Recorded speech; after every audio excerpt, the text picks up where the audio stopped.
Since 1985, Guitar Center Rockwalk is dedicated to honoring those artists who have made a significant impact and a lasting contribution to the growth and evolution of music.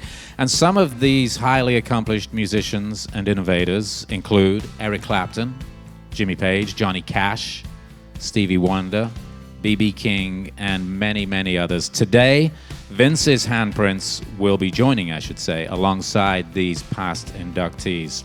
So here to introduce Vince, we've got somebody really important, a multi-Grammy winning guitar player, singer, composer, who has been a unique voice in music over the past 5 decades, a key member of the Eagles, and also a great friend of Vince's. And I've had a couple of conversations with this guy. He's very cool. Ladies and gentlemen, Joe Walsh. It's a pretty impressive little piece of real estate out front, and today's going to take it up a notch. He's humble, he's brilliant, he plays pretty much everything. He's got a $1 million voice. He's the real thing. I mean it. He's a national treasure. A guy couldn't have a better friend, and it's an honor and a privilege to introduce to you Vince Gill.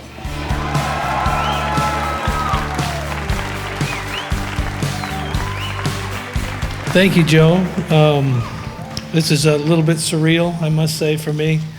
I came out here as a young man, 19 years old, back in 1976, to move out here to try my hand at a music career. I was armed with a Gibson electric guitar and a banjo, and I'd been inspired by the diversity of people like Earl Scruggs and also the greatness of Joe Walsh.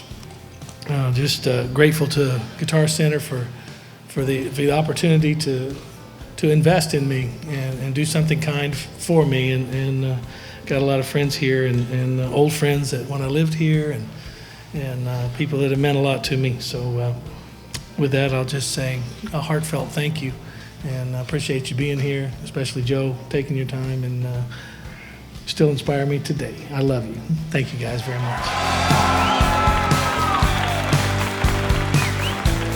I'm Nic Harcourt, and we're here at Guitar Center in Hollywood, and Vince Gill just inducted into the Rockwalk.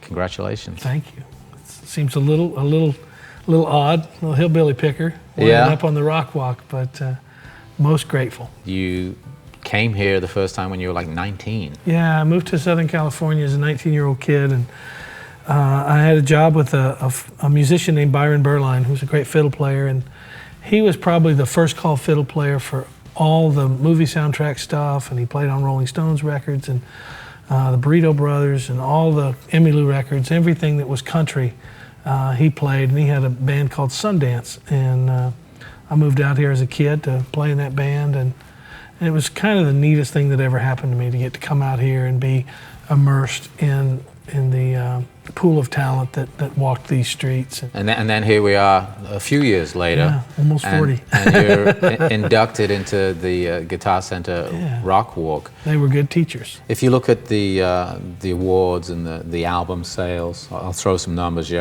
26 million albums, 18 CMA awards, 20 Grammys. Those are significant numbers. What inspires you and drives you to wake up in the morning and keep doing it? Just to hope the phone will ring.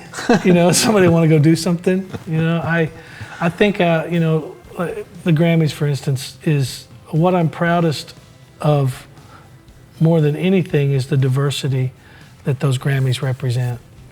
There's Grammys for instrumental work, there's Grammys for production work, Grammys for songwriting, there's Grammys for singing, and there's Grammys for collaborating.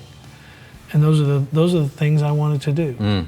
So it's not just as a country artist did I win those Grammys as a singer. So they encompass. You won them for all these other elements of what you do. One of them is for a record I produced on my wife. And so here I am, the woman I love most. I'm lifting her up and supporting her and doing work to help her, and that means as much as anything. Is there anything else left that you feel you want to accomplish? Any goals that you still have? No, I think more than anything, all I want to do is get better. I want to continue to sing better and play better and write better songs. And I didn't have goals 40 years ago when I took off and thought I could do this. I just wanted to have a go at it, you know. Like you were saying, pay the rent. Yeah, it's true. Yeah. You know, there'd be months I'd go, oh man, I got 2 weeks, you know, I don't know if I got enough. Somebody would call, hey, I got a casual down here at this bar, we're playing $50. I said, I'm in, you know, little by little. Good way to go.